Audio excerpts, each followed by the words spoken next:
And yet somehow, a natural disaster spirals into an unnatural human catastrophe. We're devastated. We haven't eaten in 3 days. What turns Katrina into one of the deadliest hurricanes of modern times? No water, no food. We don't have a home. We lost everything. Why does it take so long to respond to the cries for help? Who makes the decisions and why? People got to do something. They ain't got no more food. We got babies out here. We got handicapped people. On the floor, she's dying right now. 2 people died already. Where's Steve? Where's the mail? Please, somebody. We need some help out here. Get out of here. We want to get out of here. I don't even know if my kids are alive, man. The facts behind the storm shed new light as we go inside Hurricane Katrina.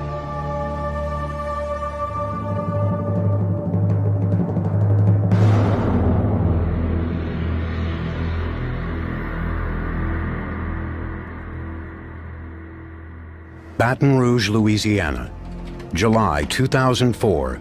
A war game is underway at the state's Emergency Operations Center. The scenario, a deadly hurricane called Pam ravages New Orleans and the surrounding area. Floodwaters surge over the levees, engulfing the city. The death toll, 61,000. The injured and sick, 380,000. The homeless, 500,000. 500,000 buildings destroyed. 1 million people evacuate the hurricane zone.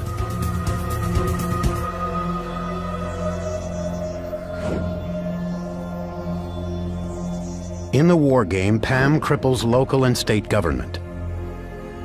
So without even waiting for an SOS, Washington takes charge of the relief effort. After a week of these doomsday scenarios, the disaster officials have a preliminary plan. So the locals knew what their responsibilities were. The state knew what its responsibilities were. The federal government knew what its responsibilities were.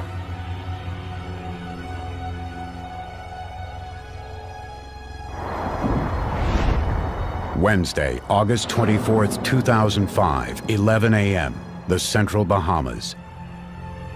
Heavy rain and high winds rattle the skies and kick up mountainous waves in the Atlantic Ocean. Satellite photography reveals a spinning formation of thunderstorms, with the signature counterclockwise rotation of a hurricane in the making. Sustained wind speed tops 38 miles an hour. It is officially a tropical storm, for now. On the alphabetized list of names for storms in the Atlantic Ocean in 2005, the next one up is Katrina. Miami. The National Hurricane Center issues an advisory. Hurricane conditions are possible in South Florida within 36 hours. Bentonville, Arkansas.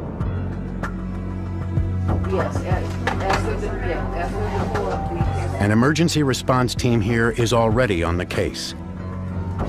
Hurricanes are one of the few disasters that give you lead time, that you can really kind of plan things ahead of time. And for us, it's go, go, go, go until the storm hits. This response team is using that lead time to gather truckloads of supplies that people need in an emergency, including bottled water, flashlights, and Pop-Tarts. But Jason Jackson is not part of a government disaster plan. He works for Walmart. Thursday, August 25th, 3:30 p.m. Katrina's wind speed hits 74 miles an hour. That means she's now a Category 1 hurricane, able to topple trees, down power lines, and damage homes. At the high end of the scale, a Cat 5, with winds above 155 miles an hour, can decimate entire communities, killing anyone in its path.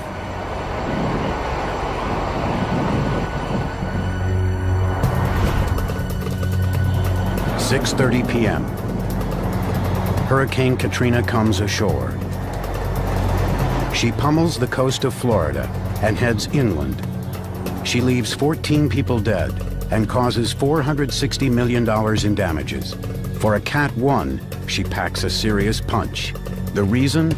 Katrina's swirling winds are high, but she moves over the state slowly at only 8 miles per hour.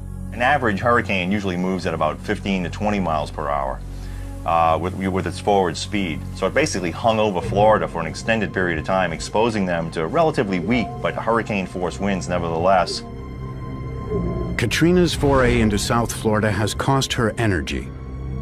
Hurricanes typically lose strength over land. That's because they draw their power from warm water, like an engine burning fuel. Once she's out over the warm Gulf of Mexico, Katrina re-energizes. The conditions were very right because the sea surface temperatures were over 80 degrees, which is the minimum you need for the formation of hurricanes. Friday, August 26, 11:30 a.m. Katrina strengthens.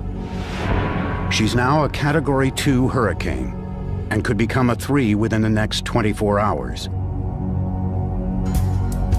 Her next target?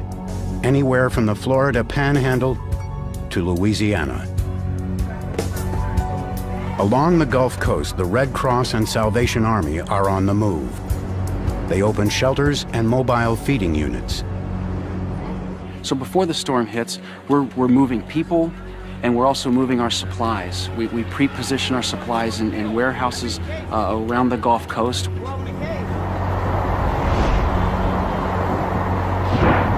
The news about Katrina is spreading, but who's paying attention? Have you ever been to New Orleans? It's the hottest city. New Orleans, Louisiana. A uniquely American city. A rollicking mix of French, Spanish, Creole, Cajun, and African influences. A place with its own beat. A city of 500,000 people spiced with jazz, voodoo, and gumbo. Drop me off in New Orleans, man. The good times roll on the very fragile soil of the Mississippi Delta. This major port city is built almost entirely below sea level. It's shaped like a crescent and surrounded by water. The Gulf of Mexico 100 miles to the south, Lake Pontchartrain to the north, and the Mississippi River winds through it. On average, the city streets are 6 feet lower than the Gulf. It's protected by one of the world's largest systems of earthen levees and flood walls. But some of the levees are slowly sinking and in need of repair. On Friday at 5 p.m., Katrina is northwest of the Florida Keys. With every passing hour, she sucks in energy from the warm water. She's projected to grow into a very dangerous Category 3 hurricane with winds up to 130 miles per hour. Katrina now appears to have settled on a target west of the Florida Panhandle. She is fast becoming a monster. From Washington, D.C. to Louisiana, local, state, and federal officials know Katrina is coming. We're dealing with Hurricane Katrina. Baton Rouge.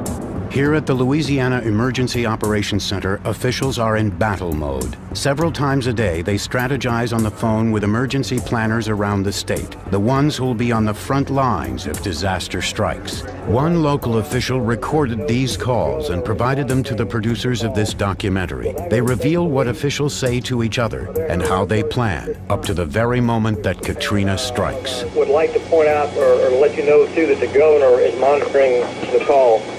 We'll now go to state police. There are no road closures at this time. We've prepared all of our assets for deployment and placed all our personnel on standby. For this hurricane, as with every natural disaster in the U.S., local and state officials are the primary and most critical line of defense. Shelter Task Force, any reports at this time? No report. We're just in the alert phase. The Red Cross is opening a forward operations office tomorrow morning here in Baton Rouge to begin to stage resources from other states coming in that would be available to support Louisiana and our neighboring states in case of the storm coming in. Everything starts from the bottom up, and there's an old saying, all disasters are local. Even before a hurricane hits or flood waters rise, the states will often ask the federal government to get involved. That's where FEMA, the Federal Emergency Management Agency, comes in. FEMA is supposed to strategize with the state and come up with a plan of attack. The state kind of acts as the broker, coordinating what the local needs are and giving us a picture of what the gross needs are, so to speak. Also on this Friday, August 26th, both Mississippi and Louisiana declare states of emergency, which give the governors the right to deploy National Guard troops and suspend civil liberties. The U.S. Coast Guard puts helicopters, planes, and cutters on standby.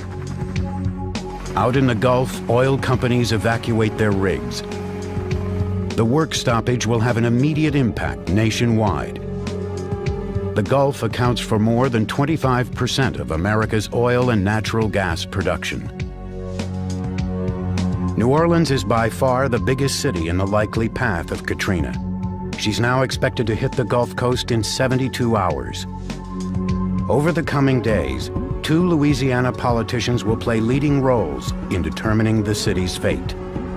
49-year-old Ray Nagin is a former cable TV executive elected as mayor in 2002. 62-year-old Kathleen Blanco is a veteran of state politics and the first woman to serve as Louisiana governor.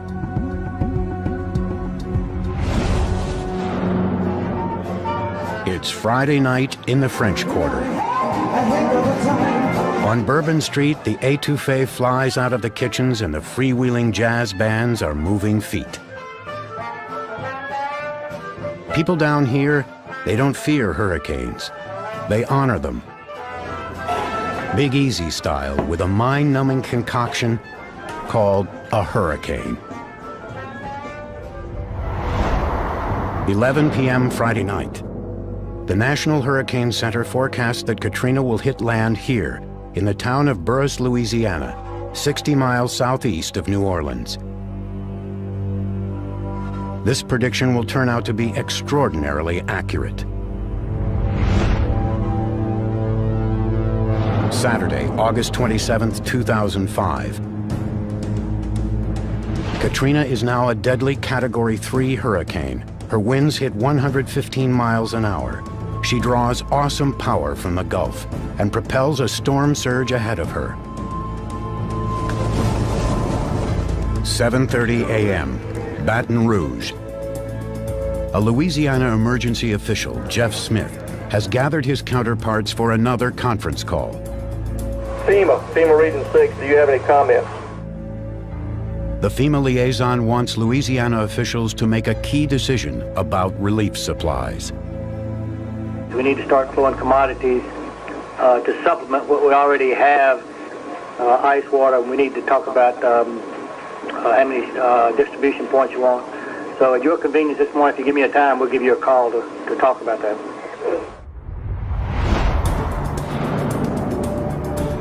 Evacuations are underway this morning in low-lying areas south and east of New Orleans.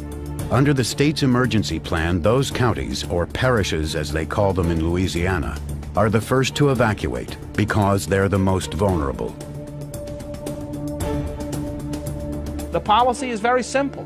It's get out of here, and get out of here as quickly as we possibly can. So all the state agencies, the local agencies, everybody is working together to accomplish that goal. It's a kind of gentleman's agreement. The goal is to let people in the surrounding communities get out of harm's way before traffic from New Orleans clogs up the interstates.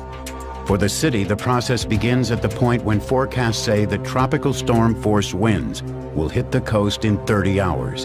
That point is approaching this afternoon. 1:30 p.m. This is not a test.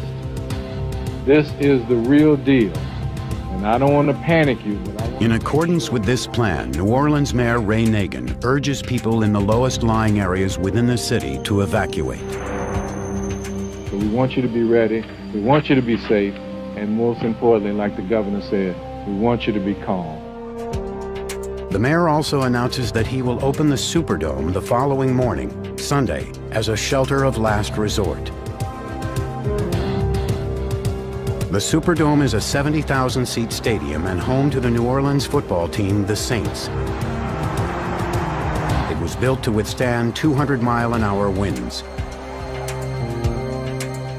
By late Saturday afternoon, both Louisiana and Mississippi triggered their emergency highway evacuation plans, using all lanes for outbound traffic.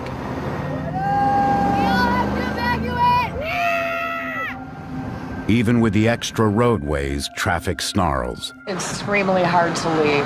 Your whole life is here, your whole world, and it's hard to decide what's important and what's of value. All along the Gulf Coast, thousands of people are streaming inland, hoping to avoid Katrina's wrath. Hotels book up. Lines form at grocery stores and gas stations. Just recently gotten out of a gas line that was about 2 or 3 hours, and most of the gas stations are closed down. But there are tens of thousands of people who are just staying put. The people I talked to and asked them to get out, they were like, well, we don't have any place to go, so we're just hanging in here. That attitude pervades parts of New Orleans as well, and this city of nearly 500,000 people is unprepared to deal with the consequences of so many people who decide to stay in their homes and ride out what threatens to be one of the most dangerous hurricanes in American history. Saturday afternoon, August 27th, 2005. A possibly catastrophic hurricane is now forecast to slam into the Gulf Coast on Monday morning. One statistic reveals the tragedy about to unfold.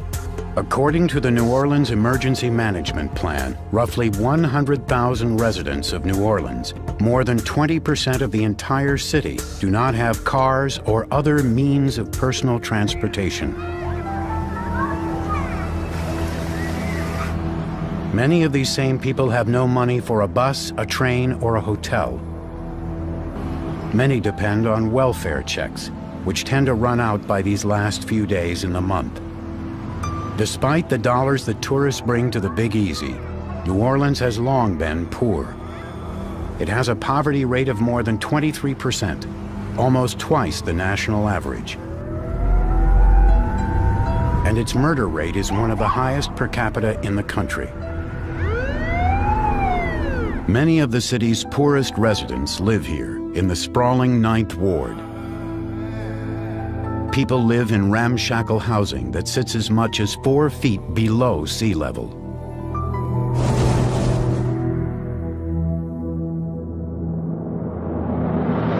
Crawford, Texas. President Bush is on vacation today at his ranch. He receives and signs a request from Governor Kathleen Blanco to declare a federal state of emergency in Louisiana.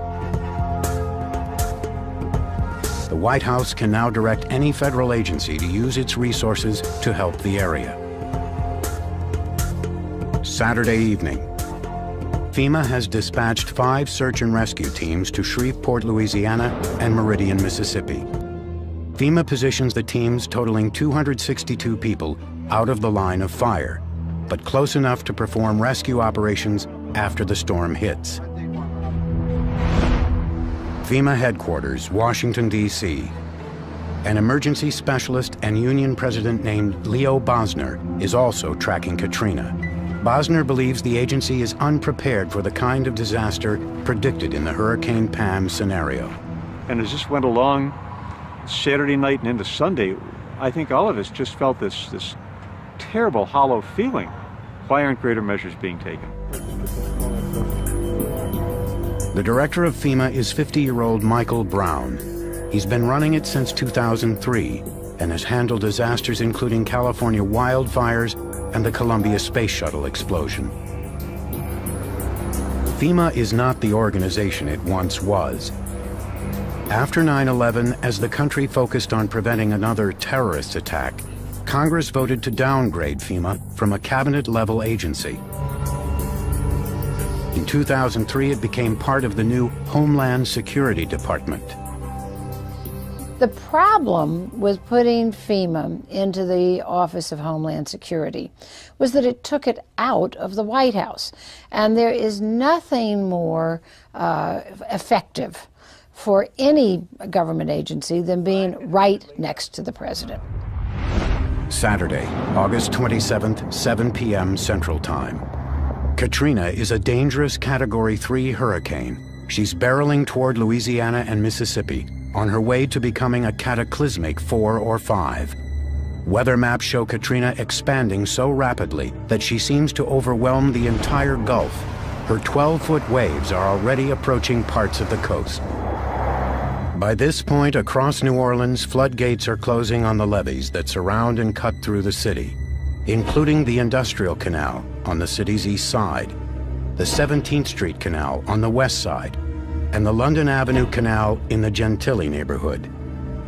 The levees are embankments made of dirt. Some are topped with reinforced concrete flood walls. They range between 13 and 18 feet tall. Some date all the way back to the 1920s. The Army Corps of Engineers maintains them and acknowledges that budget shortfalls have prevented urgently needed repairs. The levees are built to protect New Orleans from the storm surge of a Category 3 hurricane. Storm surge is when high winds push massive amounts of water above the normal sea level.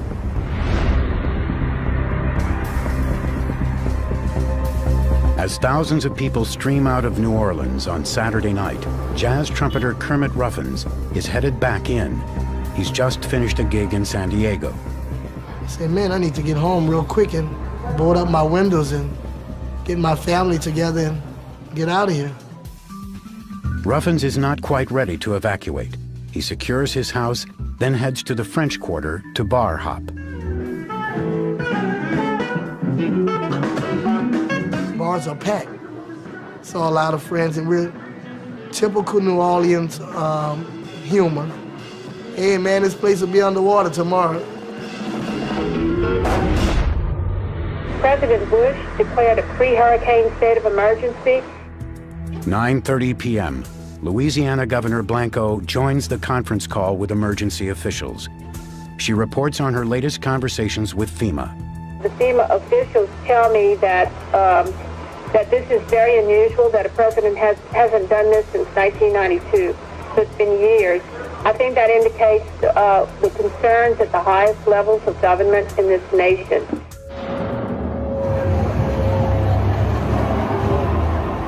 And yet, despite the warnings and doomsday scenarios, a FEMA report will later note that on Saturday night, August 27, 2005, the bars were rocking in the French Quarter.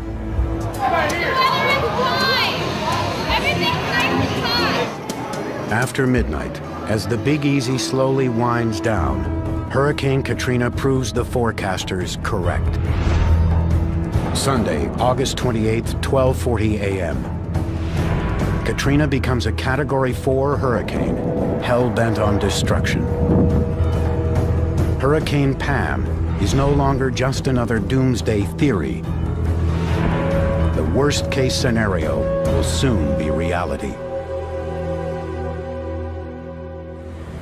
Sunday, August 28, 2005, 7 a.m. Central Time. Hurricane Katrina is 250 miles out in the Gulf of Mexico.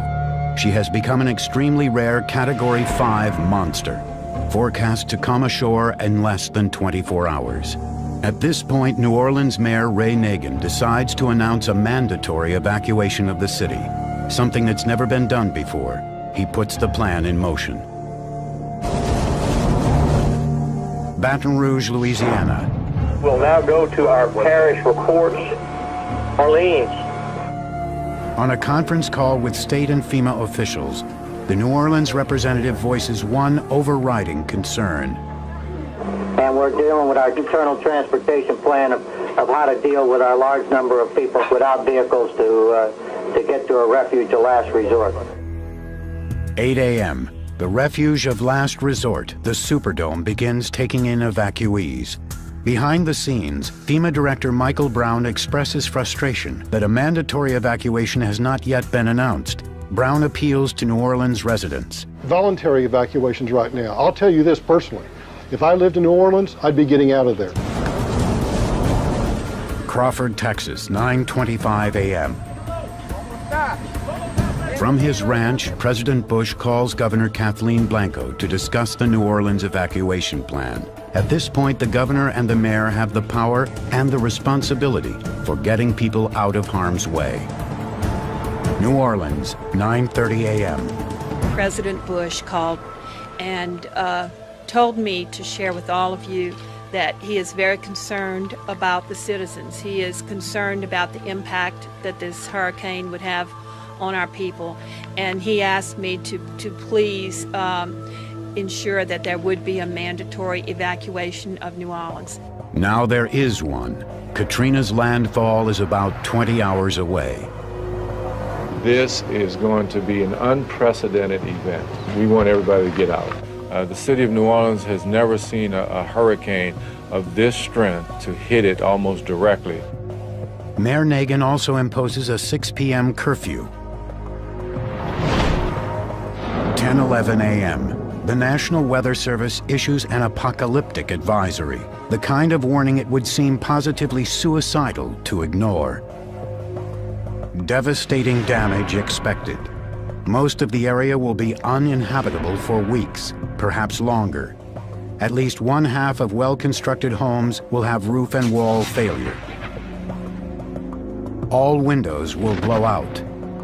Airborne debris will be widespread. Persons, pets, and livestock exposed to the winds will face certain death if struck. By this point on Sunday morning, most people have either fled New Orleans or are in the process of doing so. But tens of thousands of people, many in the lowest lying and poorest parts of the city, are not leaving. They scramble to grab last-minute supplies. We've got oil, we've got water, we've got food. Pray for us. Pray for all of New Orleans. They'll tell you, well, I lived here through Betsy or Camille or one of the previous hurricanes. There have been all kinds of hurricanes that have come through. None of them could truly devastate the area. With a police force of only 1,600, the mayor does not send his officers out to enforce the mandatory evacuation. It's not just a question of manpower. There is also a traditional bias against forcing people out of their own homes. Still, officers do use their powers of persuasion. I went as far as telling people, I said, well, just do me a favor, make life easy on us. Take a permanent marker, write your social security number along one arm and one leg. So when we find your body, we can check the social security records and find out who you are. That we don't have to try and fingerprint a decomposed body. Mayor Nagin dispatches regional transit buses to pick up residents at 12 locations around the city and ferry them here to the Superdome. Come with enough food, perishable items to last for 3 to 5 days. Come with blankets, with pillows, no weapons, no alcohol, no drugs. You know, this is like the governor said, yeah, you're going on a camping trip. According to Amtrak, the city declines an offer to put hundreds of evacuees on the last passenger train leaving the city. The predictions about Katrina are so ominous that National Hurricane Center Director Max Mayfield not only briefs FEMA Director Michael Brown and Homeland Security Chief Michael Chertoff, but also President Bush. Louisiana State Representative Arthur Morell and his wife, Cynthia, a New Orleans City Councilwoman, argue about whether to evacuate. He and my son did not want to leave. They were going to ride out the hurricane. And I said, oh, no. Jazz trumpeter Kermit Ruffins has already boarded up his house. Now he and his fiancée consider whether to hit the road. Normally I would stay home, you know, and board up my windows, light a few candles and relax for a day or two. But my fiancée said, Kermit, we better get out of here. Elsewhere, people stand on street corners, holding a few spare possessions, bags of clothes or pillows. It's 91 degrees and humid as they wait for buses to take them to the Superdome. The process takes hours. When they arrive, they find a shelter with security, medical facilities, food, and water. Between them, FEMA and the Louisiana National Guard have trucked in tens of thousands of liters of water and MREs, or meals ready to eat, the standard military ration. By nightfall, nearly 10,000 people take shelter here. I think the people in here are pretty happy to be inside. Indeed, I'm very grateful for this Superdome, because without it, I don't know where we would have went. By now, FEMA has mapped out 11 storage sites in and around the hurricane zone. They have stockpiled supplies, more than 2.5 million liters of water, more than 1.3 million MREs, and 17 million pounds of ice.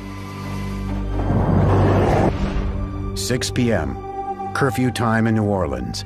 The French Quarter is empty. It's warm, quiet, and calm. The news reports tonight all say the same thing.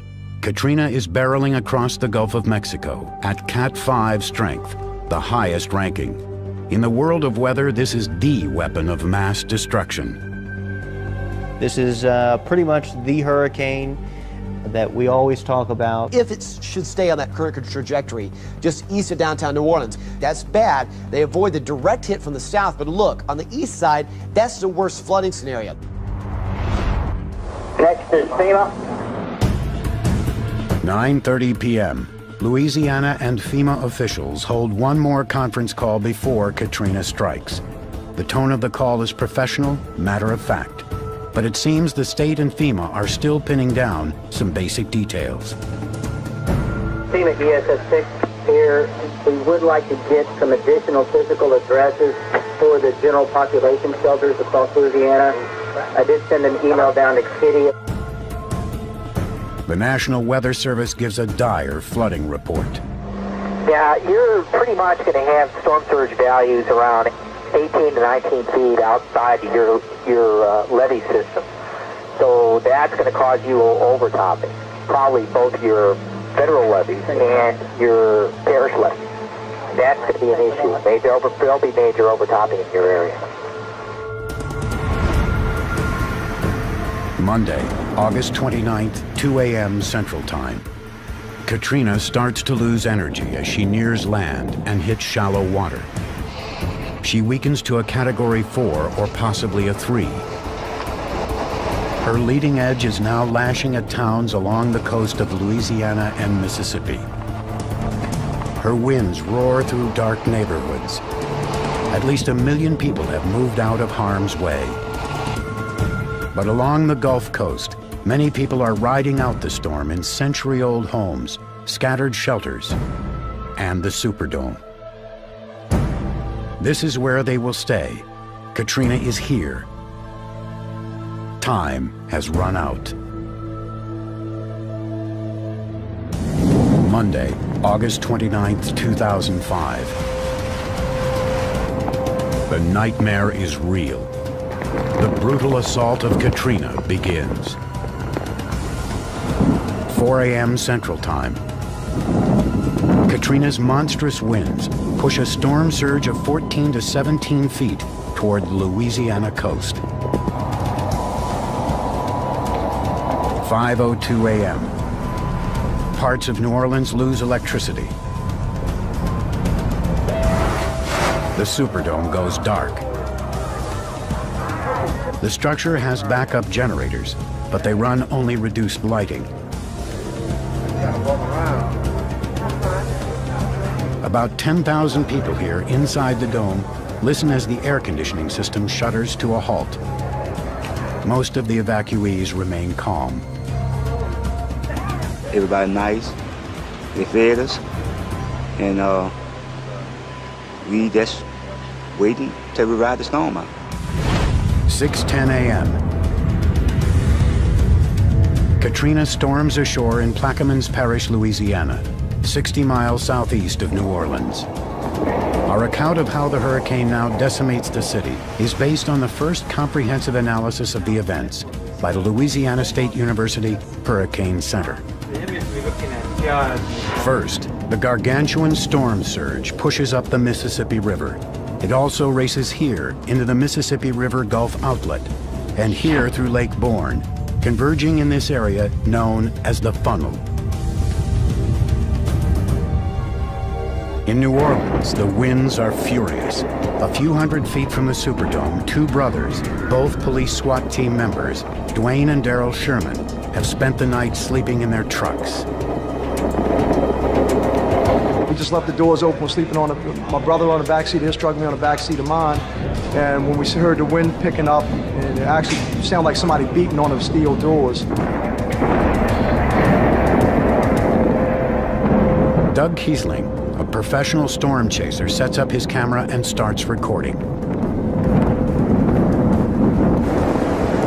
I just had like Cat 3 or Cat 4 winds going through these buildings here, just ripping off stuff.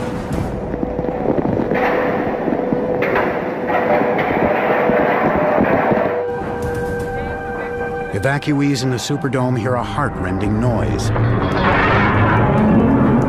It looks like one section of the Superdome roof may soon peel away from the actual stadium. We're going to go now to Governor Blankham. Reports that we have gotten from people in the dome tell us that there has been a portion of the roof that is leaking. Water pours into the stadium. Katrina's winds tear at the roof as she rips away 15-foot-long sections.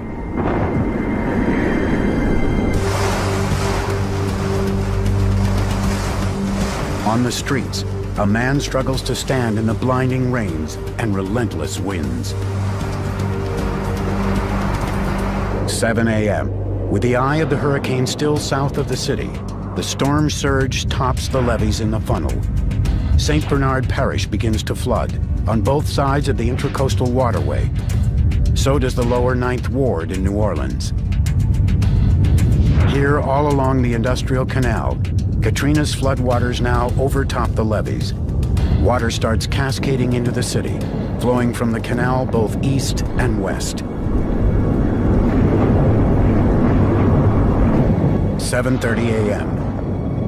We'll now go to our parish reports. Please give us your status. It's the first chance for local, state, and FEMA officials to report to each other on Katrina's assault.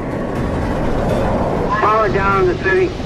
911 down. The phone systems are all down, so we're talking on cell. We're extensive flooding in the east. Okay, in the Superdome. Can they verify the water in the 9th Ward, Industrial Canal? We've got major tidal surge coming up that intercoastal waterway in the East New Orleans. And we also getting some pushback coming up the canal.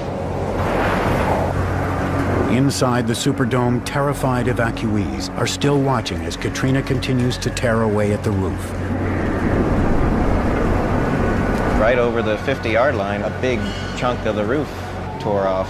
Came down suddenly. All of a sudden, it just scared everybody, scared me. I didn't know it was going to scare. Suddenly, bam, unexpectedly. Again, like, look at it, again. At that point, nobody knew if the building was going to hold. 7:45 a.m. By now in the lower 9th Ward, the storm surge has begun to erode the earthen levees. Along the eastern side of the Industrial Canal, the levees now suffer an explosive break. The lower 9th Ward and New Orleans East flood rapidly. The flood waters reach to 12 feet above sea level, completely submerging many homes. The flooding in East New Orleans accelerates as the storm surge begins to overtop the levees on Lake Pontchartrain. The city is going under. At this moment, storm chaser Doug Kiesling is driving through downtown New Orleans. He meets a man who knows more about the flood consuming the city than the reporters on the scene. How you doing, man? I had to leave out of my house, man. I don't know whether that water's coming over that levee or what. The last I heard, it's not. So you haven't heard about that water coming over that levee from the lake? No, check it out. Because the water started rising so high in my 2-story apartment, I had to get out. Back on the conference call in Baton Rouge, the emergency director for St. Bernard Parish asks the state official Jeff Smith for emergency supplies. I also need that water and MREs as soon as possible. We've got those requests as well, and as soon as we can work them, we'll be getting them to you. 10 a.m. Katrina now whirls north and slightly east and delivers a direct strike near the Louisiana-Mississippi border. She decimates towns including Slidell, Louisiana, as well as Waveland, Bay St. Louis, Pass Christian, Gulfport, and Biloxi, Mississippi. We're in Gulfport, right on the coast. Other storm chasers here describe the scene. We got big storm surge coming in now. These roads are going to be completely, we're not going to be able to drive in another hour. Well, we had to make it back to the hotel. Let's take a look outside and see what we got here. Well, there's the Gulf of Mexico right there, coming into our parking lot. Man, and we're still about an hour, hour and a half away from the worst winds. Water's coming in the room. Oh, man. It comes in wherever he turns. Oh, yeah. Storm surge.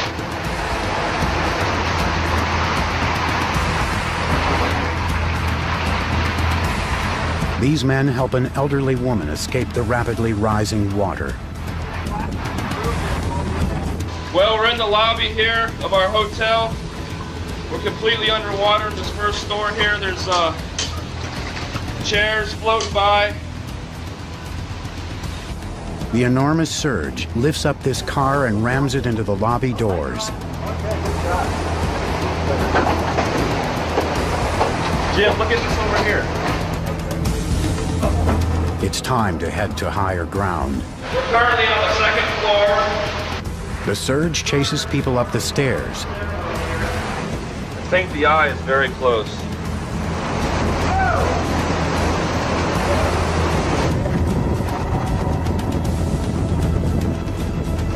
This is the eye wall. We're in the eye wall. Oh my God. That's the storm surge coming in. Look at the storm surge coming in. The mayor of Gulfport, Mississippi, Brent Warr, is at his mother's house. On his two-way radio, he monitors police dispatch.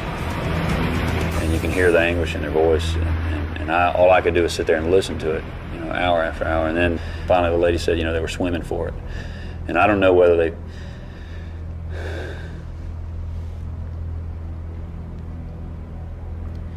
I don't know whether they survived or not, Biloxi, Mississippi.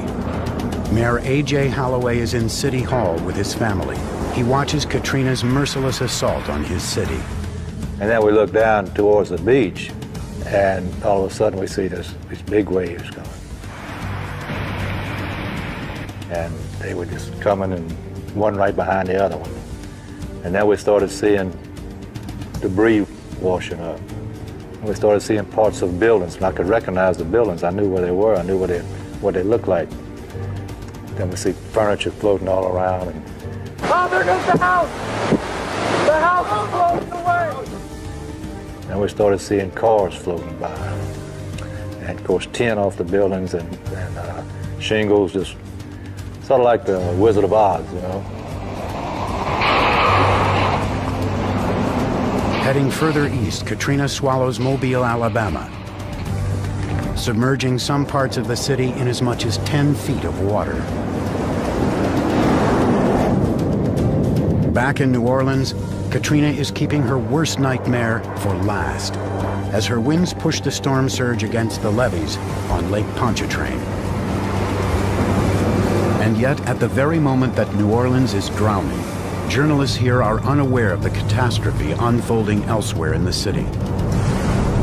Unwittingly, their live reports give the rest of the country a false sense of comfort. They dodged the bullet, but they still got a sound bruising. New Orleans, Monday, August 29th, 10 a.m. The Jackson Barracks, downriver from the French Quarter.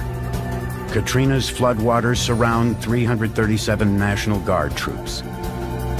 it was 14, 15 feet high in the armory in less than an hour. You could physically just sit there and watch it inch by inch going up the walls of the armory. You could hear pieces of the roof ripping off, glass breaking.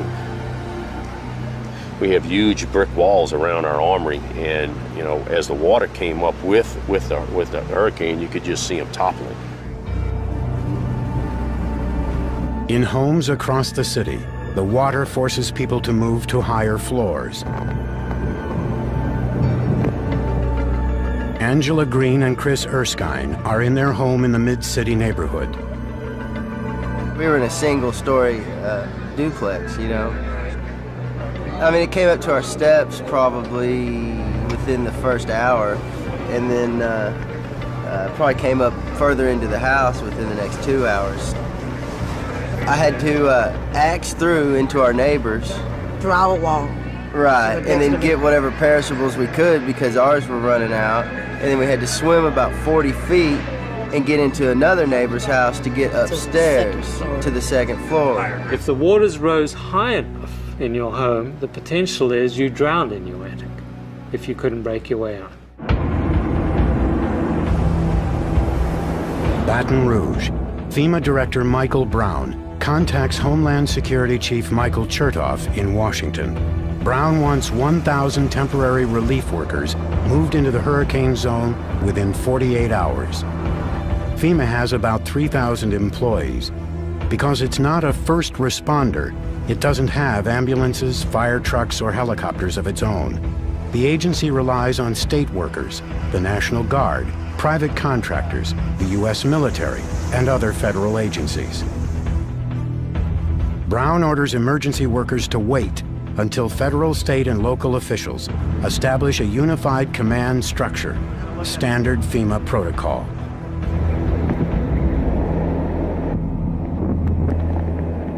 Sorting through that in the fog of war, it can be very difficult because it's the very time when it's the hardest to do that, to be able to say, hey, whoa, slow down here, let's work through this. You know, they don't want to hear that. You know, the state's left with the difficult task of trying to figure out, well, what is it that we can do to meet that need versus what we're going to go and ask the federal government to provide. Katrina knocks out most communication systems. Phones are out. TV and radio stations cannot broadcast. Even satellite communication is unreliable. That made the first responders victims. A three-star Army General Russell Honore will receive orders later today to oversee the military response to Hurricane Katrina. And when the first responders become victims, they have a challenge in communicating and coordinating. The worst blow from Hurricane Katrina is about to hit New Orleans. Her eye is now northeast of the city. As her winds swirl counterclockwise, she pushes a colossal storm surge up and over the levees here on the south side of Lake Pontchartrain. Storm turns this way. It pushed all that water back in this direction, forcing it into these canals, into the intercoastal waterway. Floodwaters race into both the 17th Street and London Avenue canals. The levee walls here along the London Avenue Canal start to creak and bend outward. Then near the Mirabeau Avenue Bridge, the walls on the east side of this canal collapse. Floodwaters cascade into the city. 10:30 a.m. The levee wall along the west side of the London Avenue Canal now fails. So does the eastern levee on the 17th Street Canal near the old Hammond Highway Bridge.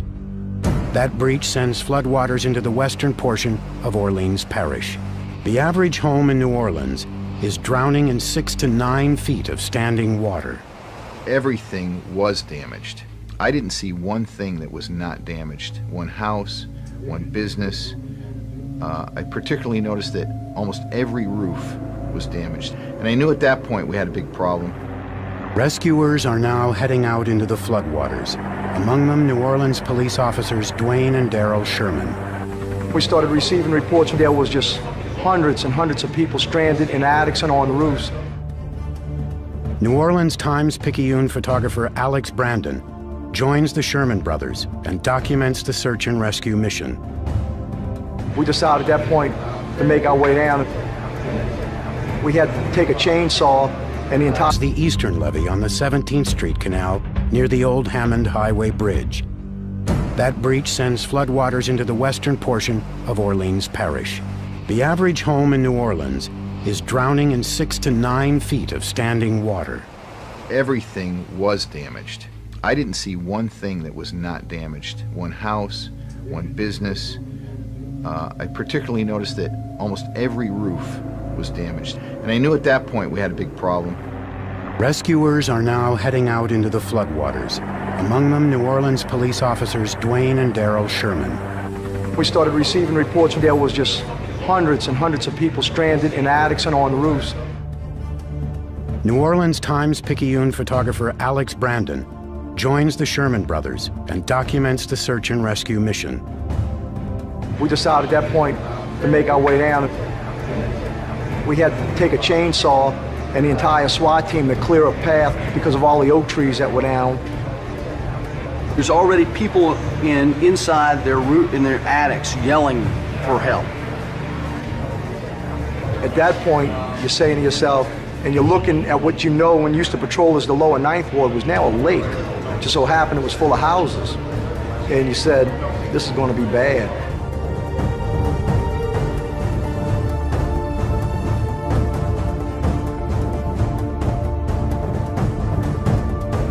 We pulled up to a roof to rescue a young man, and he waved us off and said, look, I'm fine, but there's some old people in that house right there. And as we pulled up, there was an elderly couple. I would guess they were probably in their 70s in a single-story dwelling. Throughout the day, the Shermans, along with Brandon, go from house to house to rescue the young, the old, and the poor. I'd take a picture and then I'd set the camera down and I'd help the person in the boat. I'd take a picture, I'd set the camera down and help the person in the boat. These poor people, their strength is gone. Gratitude is immediate. At one point, Brandon photographs entertainer Fats Domino moments after his rescue from his house. General Honoré regards Katrina as a worthy adversary. What this storm did was a classic military operation. The storm gathered strength, attacked the coast of Louisiana and Mississippi with overwhelming force. One of the things that a military attack you'd want to do is to cut the enemy's ability to communicate. It took out all cell phone and regular phone services. The other thing this storm did is it cut the road network. It's totally flooded out down there. As this storm moved north, it protected its left flank by leaving a flood. Yeah, it's this whole place is going underwater. Again, classic military attack. Take the enemy's eyes out. Take his ears out. Then fix him so he can't maneuver. Katrina has declared war on the Gulf Coast. She is winning handily. Downtown New Orleans is thrashed. 1 p.m. At this moment, NPR reaches one of its reporters, John Burnett, at his hotel room in New Orleans. Burnett and many other journalists are unaware of the levee breaks. It was the best eventuality of the worst possible scenario. They dodged the bullet, but they still got a sound bruising. The media were what people relied on back in Washington to get a picture of what was going on there. And when the report was that everything looked okay on Monday afternoon, that's the impression that was conveyed back in Washington. To the east, once Katrina passes, the damage is shocking. Off the coast of Mobile, Alabama, Katrina has rattled this oil platform from its mooring. Biloxi, Mississippi, a 911 dispatcher is talking to a hurricane victim. We're going to get you out of there. You need to calm down now. like they're drowned in my house. My house is totally gone.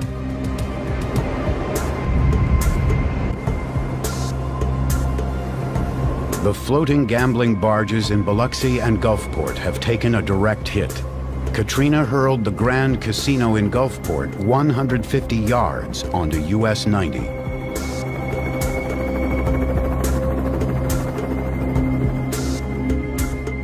The region's gambling industry is out of luck. So are many homeowners. We lost everything. I don't even know if my kids are alive, man. I couldn't believe my eyes. Everything was gone. People were just coming out of their homes and the dazed look on their faces. Their neighbors, in many cases, were just gone.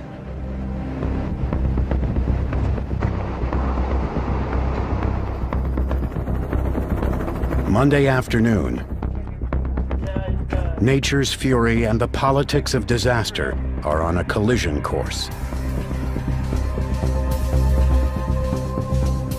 Baton Rouge, Louisiana. FEMA Director Michael Brown reports back to both Homeland Security and the White House. The scope of the natural disaster is unprecedented. Relief efforts in New Orleans are uncoordinated. Brown has concluded that Louisiana is incapable of handling the crisis. As night falls, some survivors wade through the brackish water as corpses float by.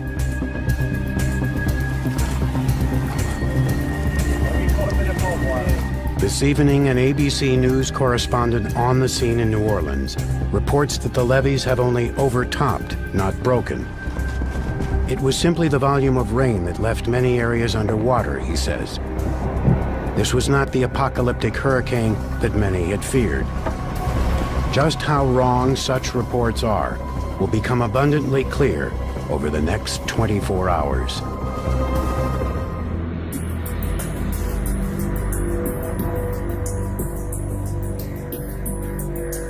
Tuesday, August 30th, 2005.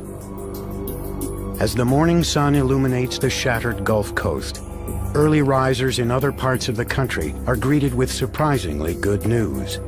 A New York Times headline is one of many reports expressing relief. Escaping feared knockout punch barely, it says, New Orleans is one lucky big mess. Here's the real scene Tuesday morning in New Orleans.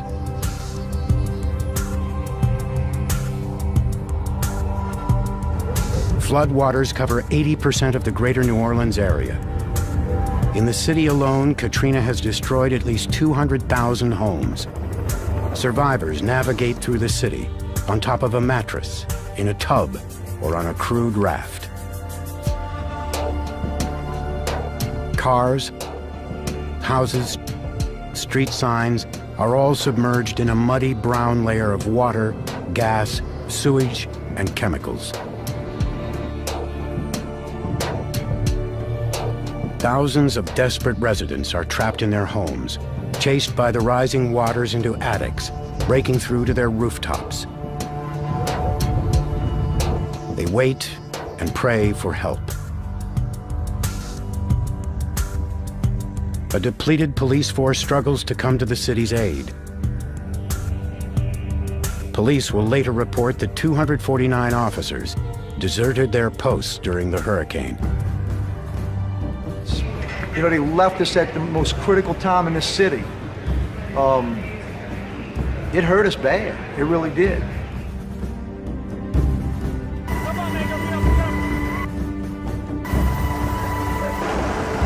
And yet, rescue missions are in full swing. Leading the charge, the U.S. Coast Guard, National Guard units, FEMA search and rescue teams, and the Louisiana Department of Wildlife and Fisheries. Even in the midst of a communications blackout, they pluck the stranded off rooftops and motor up to their flooded homes. The floodwaters are still coming in. San Diego, 9 a.m. Pacific time. President Bush sticks to his previously scheduled agenda. He arrives in California from Texas and gives a speech at the Coronado Naval Air Station commemorating the 60th anniversary of the end of World War II. After the speech, a White House spokesman announces that the president is cutting short his vacation and flying back to Washington tomorrow to deal with Hurricane Katrina. New Orleans. Mayor Ray Nagin manages local relief efforts from his command post on the 27th floor of the downtown Hyatt Hotel. In the first 24 hours after the disaster, response time is critical. But officials at the local, state, and federal levels have yet to get a clear picture of the situation. Chaos in the streets is matched by chaos in government. I don't think there was a system for them to push the SOS button, you know, from the state, the city, state, local level that said, we've got a big problem here. As rescue workers save people from the floodwaters in 90-degree heat, they bring them here to the Superdome. The stadium is now an island amid the floodwaters. Trucks with fresh supplies of food, water, and medicine cannot approach the building. The crowd inside swells to 20,000 and spills outside as well.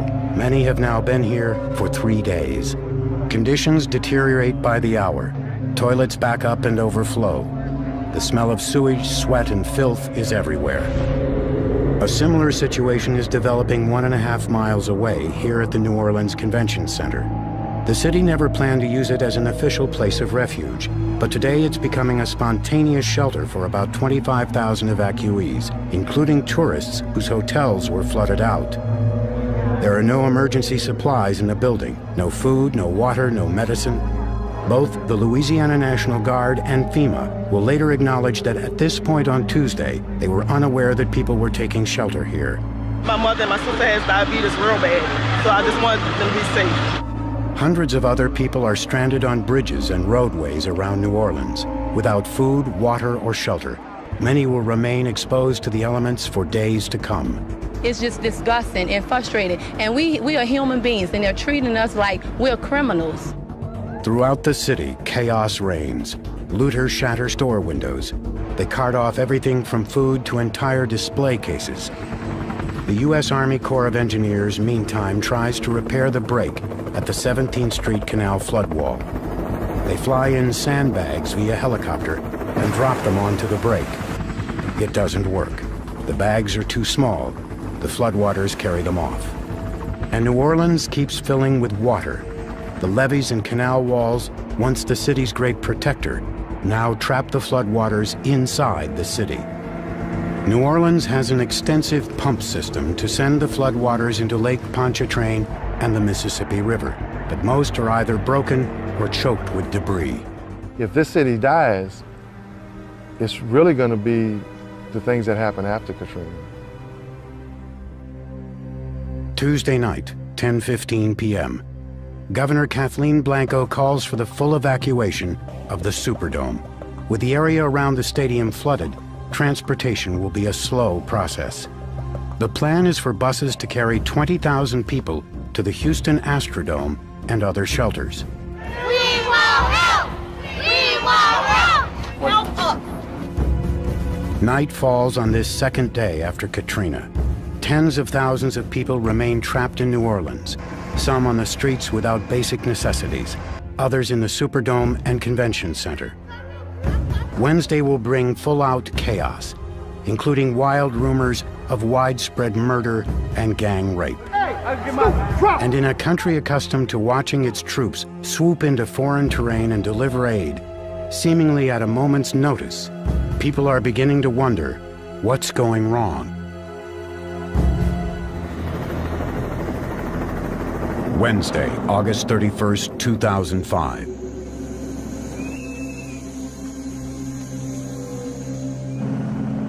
"48 hours since Hurricane Katrina slammed into the Gulf Coast.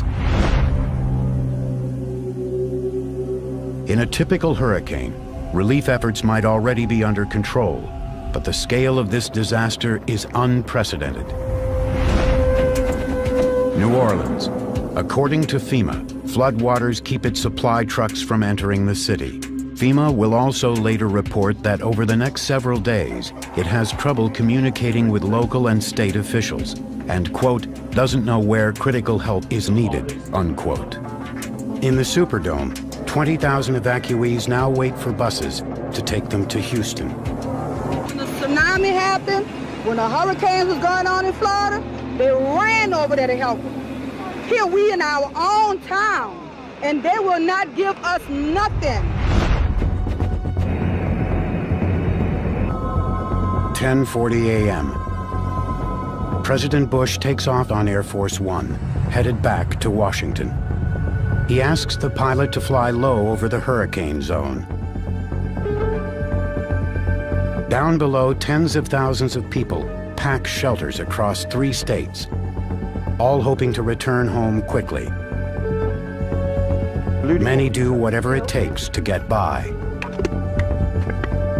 Mobile, Alabama. Survivors are salvaging whatever they can, picking through what was once this family's living room. In New Orleans, there's still no electricity. Survivors bake in the sweltering 90-degree heat. No water, no food.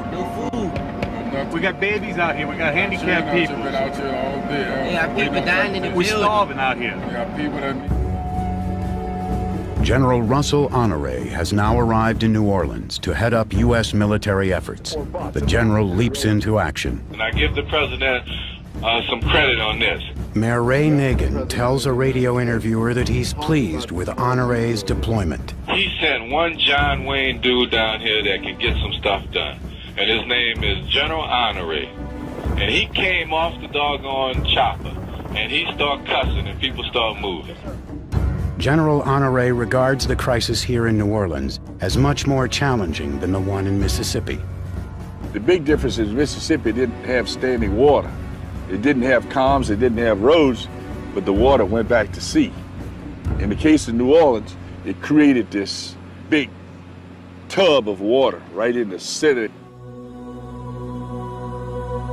Relief efforts are still in disarray. Mayor Nagin predicts the death toll in New Orleans alone will be in the thousands. Over the next 2 days, Louisiana officials begin predicting 10,000 dead.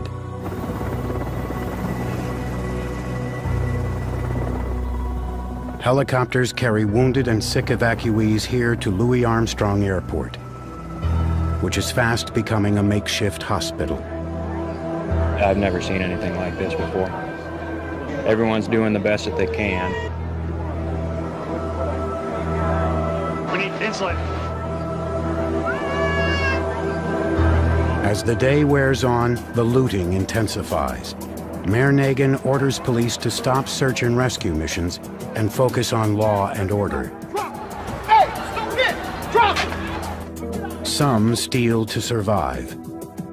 They said we could come in and get the necessities. I don't have any clothes or nothing. I'm just getting food. Others simply take advantage of the situation. There are too many looters to round up and too few police officers. National Guard troops are not handling law enforcement because Governor Blanco has made search and rescue their top priority. Rumors begin to spread of rampant violence in the Superdome and the Convention Center.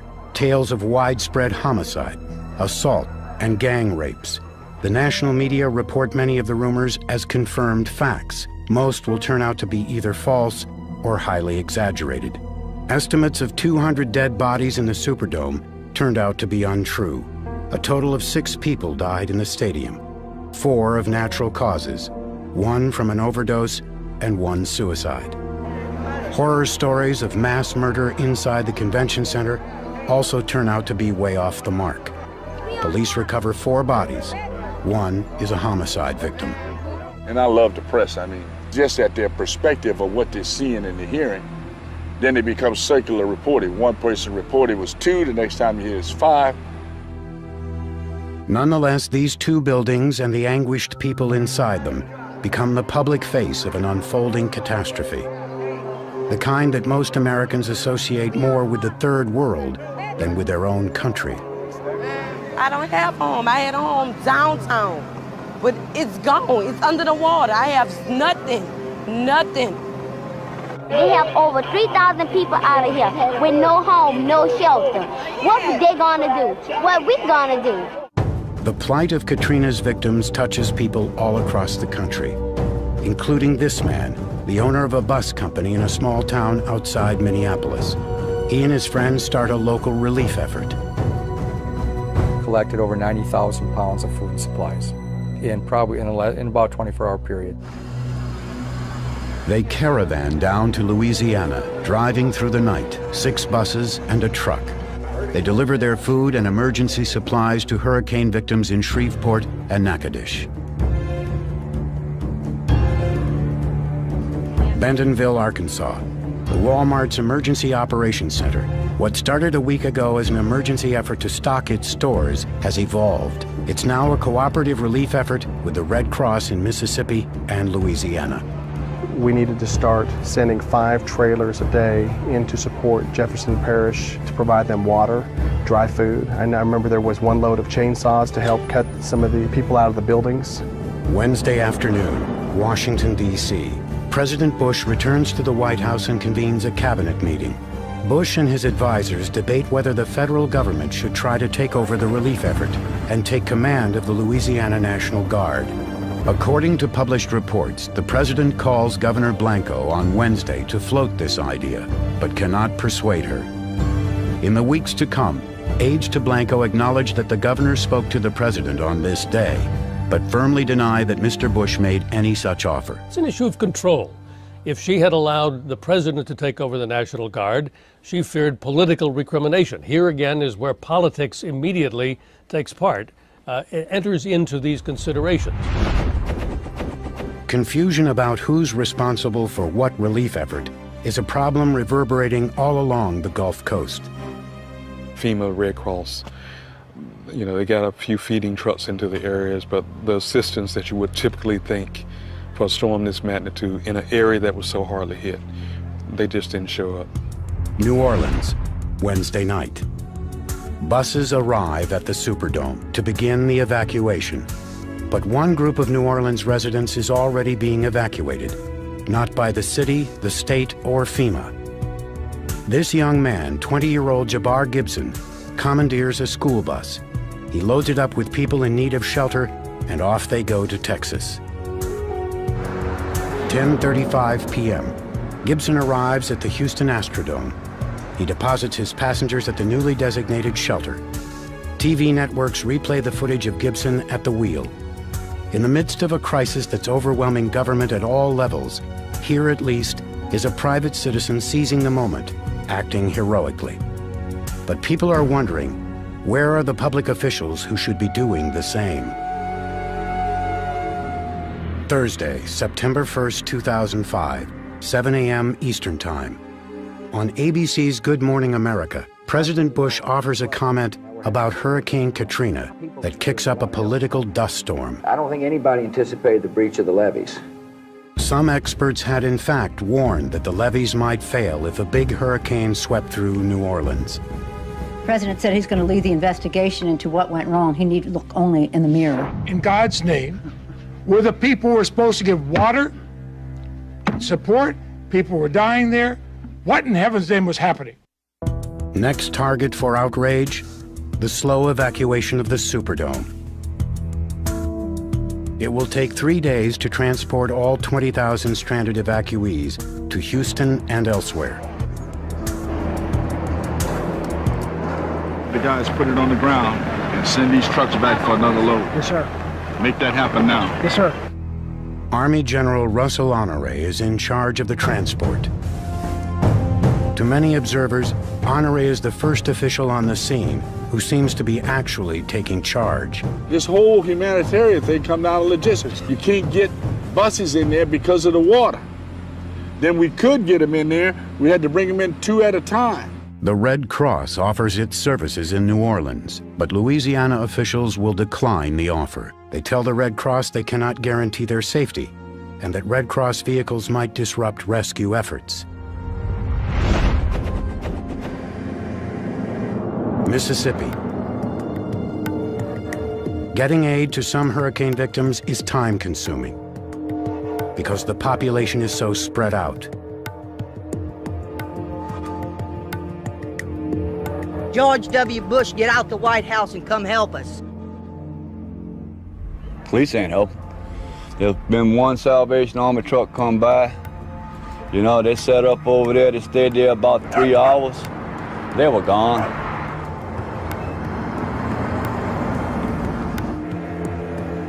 Help can't come fast enough for New Orleans.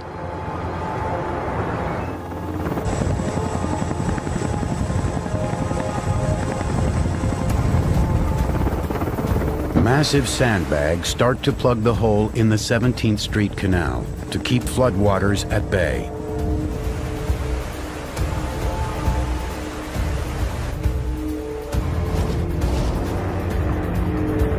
National Guard troops now begin to retake the city.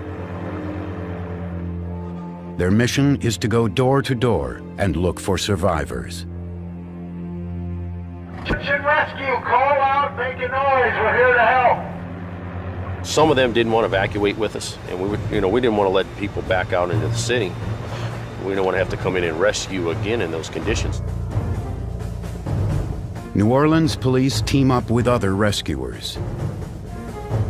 No bodies in that one. House we checked before this guy dead, he had it. This officer trudges through knee-deep water to see if anyone is trapped inside here.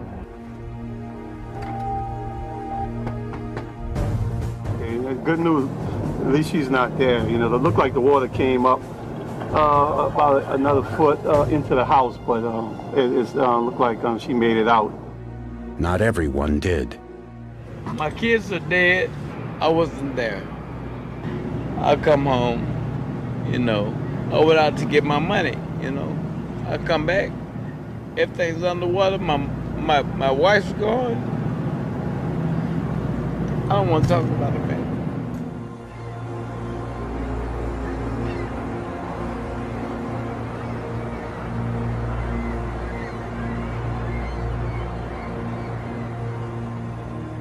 Bureaucracy slows down the relief effort.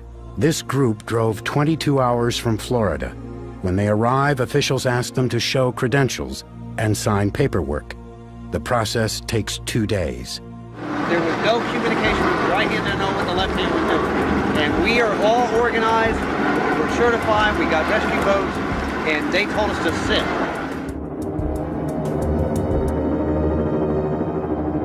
And still the relief efforts are stalled. Thousands of people remain stranded at the convention center in horrendous conditions, with no food or water. Garbage overflows onto the sidewalks and streets. The sick, like this man, are carried on gurneys over strewn debris.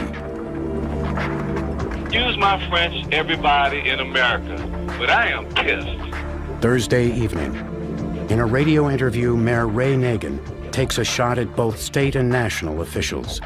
Don't do another press conference until the resources are in this city. Now get off your asses and let's do something. And let's fix the biggest goddamn crisis in the history of this country. 11:30 p.m. Eastern Time. FEMA Director Michael Brown appears on ABC News Nightline. Ted Koppel asks him about reports that FEMA did not know about the people stranded in the convention center until today. Don't you guys watch television? Don't you guys listen to the radio? Our reporters have been reporting about it for more than just today. We learned about it factually today, that's what existed.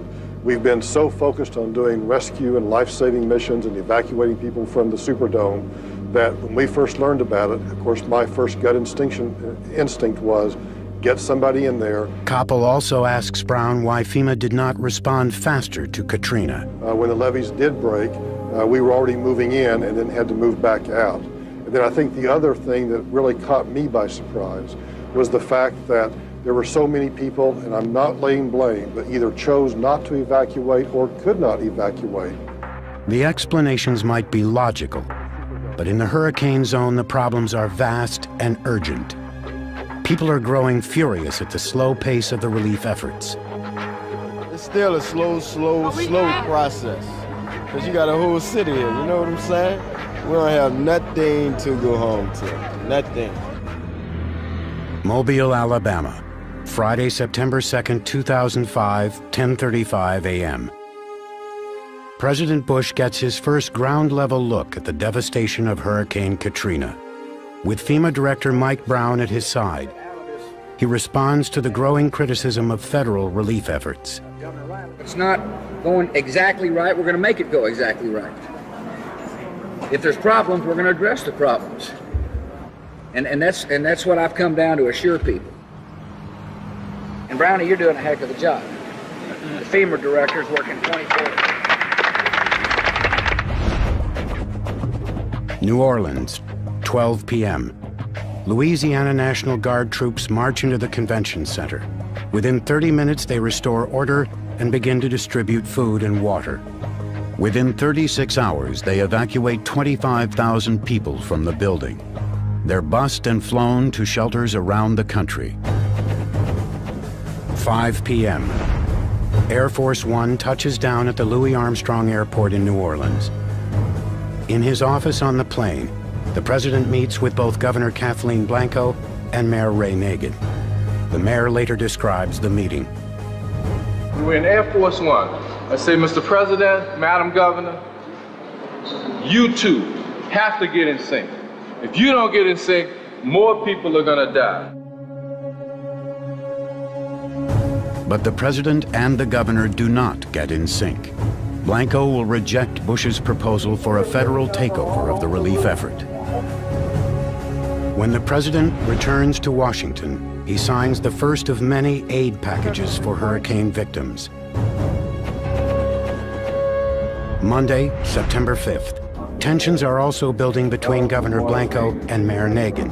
In one interview, the mayor compares the relief efforts of General Honoré to those of the state government. And when he hit the field, we started to see action. And what the state was doing, I don't frickin' know. Tuesday, September 6th. The Army Corps of Engineers begins pumping water out of New Orleans and back into Lake Pontchartrain and the Mississippi River. We established a separate task force on watering, so that they could focus totally on just pumping out water and getting the pump stations operational.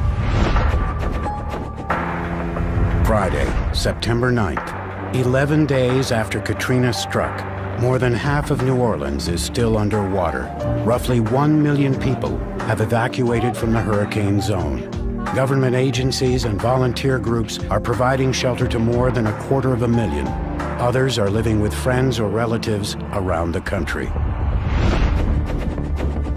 In the flooded streets of New Orleans' Araby neighborhood, filthy water laps at second-story windows. You're gonna die, man. I'm telling you, you're gonna die. I don't want you to die, man. I know you. National Guard and FEMA crews search from house to house, trying to clear out the bitter enders who refuse to evacuate. Mayor Nagin has called for everyone to leave the city. He has clashed with Governor Blanco, who insisted the mayor had no authority to enforce such a total evacuation. By now, local, state, and federal forces, as well as volunteers, have performed almost 50,000 rescues. FEMA has delivered 18 million packaged meals and 10 million gallons of drinking water to flood victims. There you go, guys. No, we're not leaving. And people all across America have chipped in to help. Y'all have met us in every need, in every way. And we couldn't ask for no more. Donations to groups providing Katrina relief top $1 billion. It's the biggest outpouring since 9/11. Baton Rouge. Landline telephone connections are coming back up. For the first time since Katrina hit, Louisiana emergency officials are able to convene a conference call. No FEMA liaison is on the line, as local officials unload their frustrations with the agency. We thought we were going to have a meeting with Baton Rouge people, the FEMA people, yesterday. We canceled that one, so I don't know where we are with it, other than it's just creating downright chaos. One of the big gripes has to do with temporary housing. It's FEMA's job to provide it across the hurricane zone. They made commitments to the city of White Elk for 400 trailers. None of us know who the guy was that talked to him, but what his authority was. So it's a mess. State emergency official Jeff Smith says he's taken the problem to a higher level. Well, I flew my top this morning, and I brought that up actually to the vice president last night. That's unacceptable. So we need to be able to fix the communication problem. In no sense being a FEMA basher here, we're trying to solve problems. We're up here doing the best that we possibly can for you and we feel for you. The emergency director from Jefferson Parish, Walter Maestri, is angry that FEMA has not fulfilled promises made before the hurricane struck. First and foremost, we have still not received, since the storm, any of our gasoline and diesel shipments. As you recall, on the last conference call before the storm hit, we requested the Gen Packs. Gen Packs are generators. Without them, Maestri cannot operate his parish's sewage system. The matter is going into the street, and we're going to have a medical disaster. I don't know what's going on, but not one generator, through that system has arrived here. And now when we are on our knees, nothing's available. This same afternoon, Homeland Security Chief Michael Chertoff holds a press conference in Baton Rouge to defend FEMA. Mike Brown has done everything he possibly could.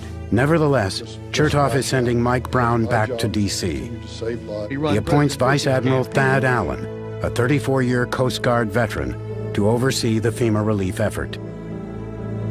3 days later, on September 12th, Michael Brown resigns. He leaves behind a tarnished organization and an enormous political problem for the Bush administration. The following week, another hurricane in the Gulf of Mexico gives officials at all levels of government a chance to prove they learned something from Katrina. Let's not get stuck on the last storm. Right now we're going down Paris Avenue, which is like a major hub going to the lakefront of New Orleans. Most of these are single-family homes. 2 weeks after flooding from Hurricane Katrina decimated New Orleans, City Councilwoman Cynthia Morell and her husband Arthur, a state representative, boat through their neighborhood. It's my son's car, right there, the top of it. My Jeep over there. And that's his Jeep. The pressure from the water pushed these concrete retainers, and the dirt gave way. And then the water just pushed in. Down on the other side, they just fell. Because those rebars and that concrete could not hold all this. It's too heavy. Some of the city's giant pumps have begun to send the floodwaters back into Lake Pontchartrain. People are returning to inspect their homes. As you can see, this used to be a pretty nice block. With the houses, mostly families, all lived here, all of the family. Munley, Kate, Mr. Hamp, Miss Johnson, Yancey's, Fletcher's, Lange had the barbershop there. City Council President Oliver Thomas visits his neighborhood in the 9th Ward and the house where he grew up. I said that all my crime was done. But I guess it's not. This is the house my father used his GI Bill to buy this house, so we wouldn't have to rent or live with family anymore. As authorities search more neighborhoods in New Orleans, the death toll climbs. Over the next month, it will exceed 1,200 across Louisiana, Mississippi, and Alabama. The Gulf Coast has lost its battle with Hurricane Katrina. Survivors remain trapped for days, while the most powerful nation on Earth struggled to bring them food and relief. Hardly an inspiring performance, especially in a post-9/11 world. I think that people in this country had a right to believe that the country was being made more safe after September 11th. Everybody dropped the ball on this, there's no question about it. Tuesday, September 13th, President Bush becomes the first top official to accept blame for the Katrina crisis. Katrina exposed serious problems in our response capability at all levels of government. And to the extent that the federal government didn't fully do its job right, I take responsibility. Mic check, 1, 2, mic check. Tuesday, September 20th. Another hurricane, Rita, storms into the Gulf.